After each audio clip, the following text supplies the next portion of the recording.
अक्सर आपने लोगों को बोलते सुना होगा कि हम ज़्यादातर जो सोचते हैं वो होता है।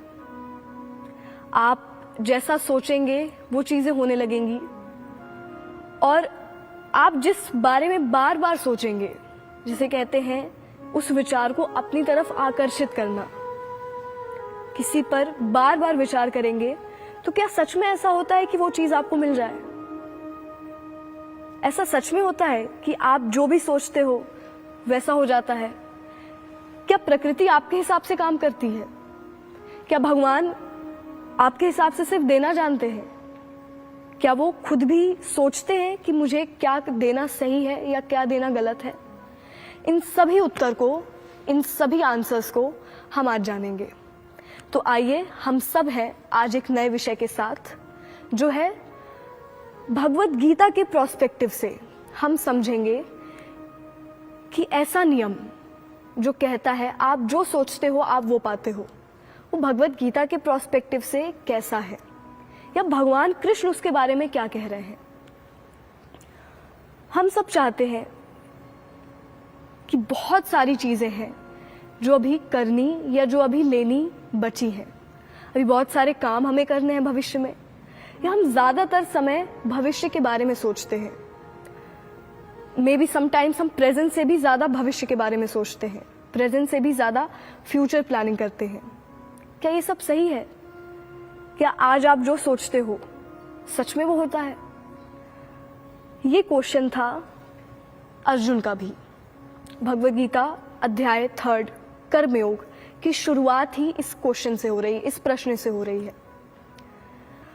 अर्जुन यहाँ पे कह रहे हैं, अगर आप बुद्धि को ज्यादा श्रेष्ठ मानते हैं, if your intelligence is your priority, अगर वो सबसे ऊपर है, फिर हमारे काम करने का क्या रोल?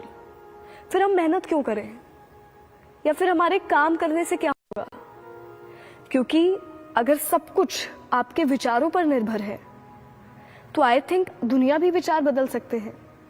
आप बताइए, क्या आपकी सोच दुनिया बदलती है या आपके काम दुनिया बदलते हैं, आपके कर्म दुनिया बदलते हैं? अगर आपका आंसर है कि आपके कर्म दुनिया बदलते हैं तो यू आर हाफ राइट, आप आधे सही हो। क्योंकि मान लीजिए अगर आपके काम गलत हैं, फिर आप काम कर रहे हैं पर वो गलत काम कर रहे हैं, फिर तो नेगेटिव चेंज होगा दुनिया में।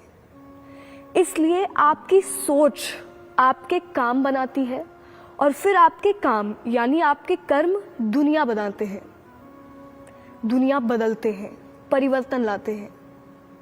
पर यहाँ पे सोच का भी रोल है, सोच का भी महत्व है, ऐसा नहीं कि बिल्कुल नहीं है। तो जब सोचने से सब हो रहा है, सारी चीजें लास्ट में आपके माइंड पे आके रुक जाती हैं, आपके विचारों पर, आपके थॉट्स पर आके रुक जाती है, फिर काम की इंपॉर्टेंस क्या है? फिर काम की जरूरत ही क्या है?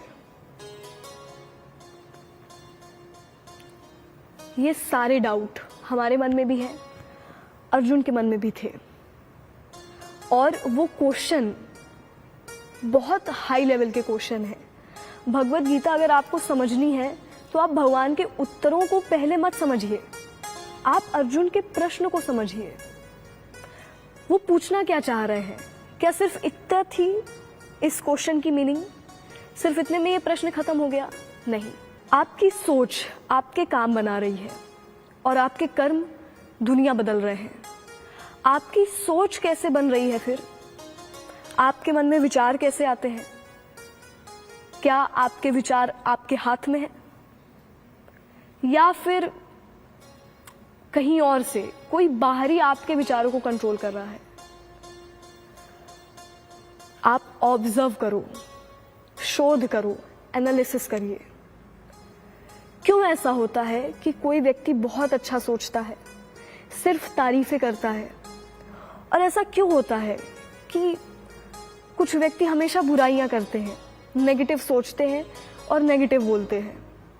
क्यों ऐसा होता है कि कोई व्यक्ति बहुत पॉजिटिव है अपने जीवन को लेकर, अपने काम को लेकर, दूसरों को लेकर, या वो सिर्फ प्रार्थना करता है?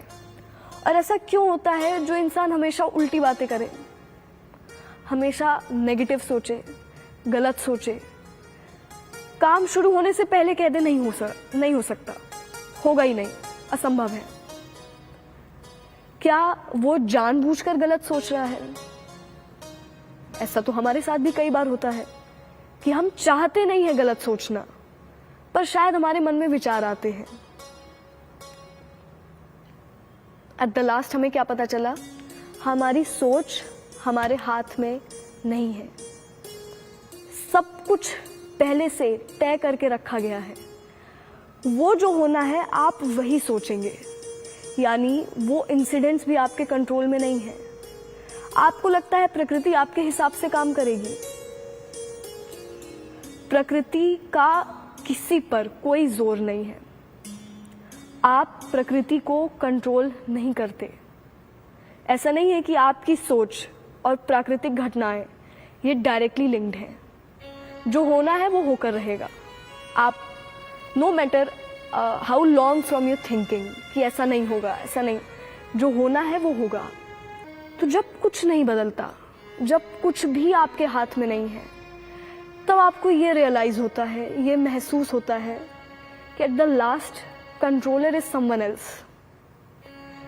कोई है जो चला रहा है, कोई है जिसके हाथ में सब कुछ है। आपकी सोच, आपकी थॉट्स भी उस पर निर्भर है, फ्यूचर इंसिडेंट्स पर निर्भर है, और वो कोई और नहीं, आपके सिक्स सेंस है। कुछ लोगों में ये पावर ज़्यादा देखी गई है कि वो जल्दी जज कर लेते हैं कि मे बी ऐसा हो, पर ये पावर भी उनकी खुद की नहीं है। आपकी मेंटल स्टेट, आपके थॉट्स, ये भी आपके खुद के नहीं है। जिसे हम कहते हैं कि आपका नेचर ऐसा है। नेचर यानी प्रकृति। प्रकृति के भी 3 गुण हैं, सात्विक, राजसिक और तामसिक। ये तीनों गुण सब में अलग अलग कंपोजिशन में है। किसी में सत्व ज़्यादा है, यानी वो बहुत नॉर्मल लाइफ है उसकी। किसी में भी राजसी गुण ज़्यादा है, ही लव्स लग्जरियस लाइफ, उसे लग्जरी पसंद है। और मे बी तामसिक किसी में ज़्यादा है, यानी जिसे कहते हैं स्लीपी नेचर, ज़्यादा काम ना करना पड़े, आराम ज़्यादा हो। सब में अलग अलग कंपोजिशन में ये प्रकृति के गुण हैं। कुछ भी डायरेक्टली आपके कंट्रोल में नहीं। दुनिया आपके हिसाब से नहीं चल रही, आप उसके हिसाब से चल रहे। ये सारी चीज़ें जब आप सोचेंगे तब आपको ये रियलाइज होगा कि you are in very big trap and you have been trapped. आप एक बहुत गहरे माया जाल में हैं, और सिर्फ आप नहीं, सब हैं, सब लोग हैं, बंधे हैं। और ऐसा बंधन जो हमें पता नहीं है पर है, जो हमें समझ नहीं आता। हम सोचते हैं कि वी आर द कंट्रोलर,